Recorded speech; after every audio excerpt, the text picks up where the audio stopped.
didn't know what was going to happen at all, and so every time I would write a chapter, it would be like reading a chapter because I didn't know what was coming. So I don't know, I kind of just feel like we're all here because we love after it, and I don't know, it doesn't even feel like I made it. It's weird. It's like, usually I just listen to a lot of music or reread like books that I love.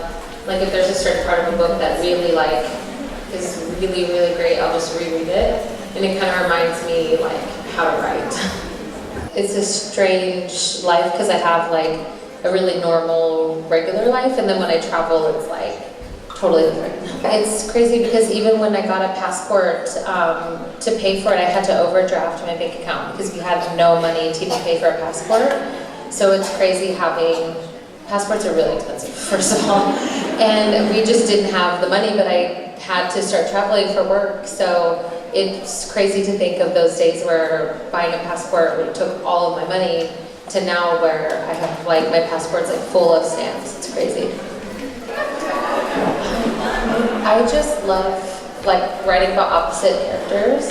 I love the idea, it goes all the way back to like Pride and Prejudice, Wuthering Heights, Vampire Diaries, Gossip Girl, like all of these things that have two complete opposite characters. Even The Brightest Stars, the first one, you don't really know them as well, but you start to see in the second how different they really are. I just love that idea of two opposites attracting and how people can be so different and come from different places and think differently about life, but then they fall in love and they can't help it. I think that that is one of the reasons why people love the characters so much, because they are like them.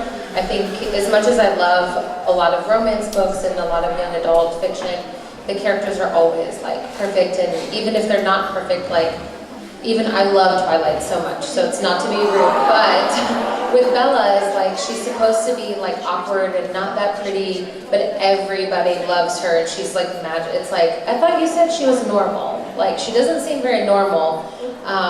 And there's just so many books where the person, they try to make them like awkward or whatever, but really they're like perfect and they just say they're awkward. And so with mine, I really try to make them really like normal people, not like saving the world.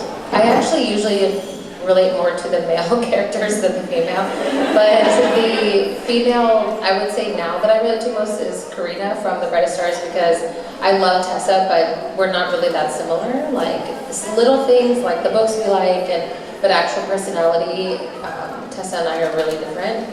So I would say female would be Karina, but I think that I relate to Hardin more than any of the other characters. Sometimes I worry that I go too far, and I want to write stories that people get upset about, but not to where they like, it's too much. Like in the second Brightest Stars, there's points where it gets like, really, and my husband kept saying like, I don't know if you should do that. So those parts are hard because I don't know how far is too far, because I really like obviously like messed up characters.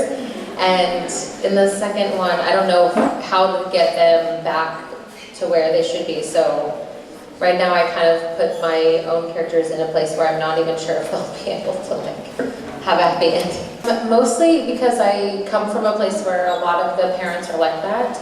My mom is an addict, and my biological dad was killed when I was young, and he was also an addict. And then my mom married my stepdad, but he's like my dad, and he's also an addict. So it really wasn't hard to talk about. That's why all the parents in all my books are usually, except for Karen, are always like bad parents, because I don't really know like what good parents are. So writing the backstory for them wasn't really hard, because it's just kind of, I think it'd be harder for me to write like normal families than those. Well, The Brightest Stars is much more close to me because my husband was in the Army and Kale is in the Army, and my husband is Black and Kale is Black. So there's a lot of things like with racism and politics and trauma from war that I talk to like about. It gets more further in the series, gets more like intense for me personally. So I relate way more to that, because after I didn't go to college like that. I went to college online and I was like married, and it was a totally different thing. But with The Brightest Stars, it's much more like personal.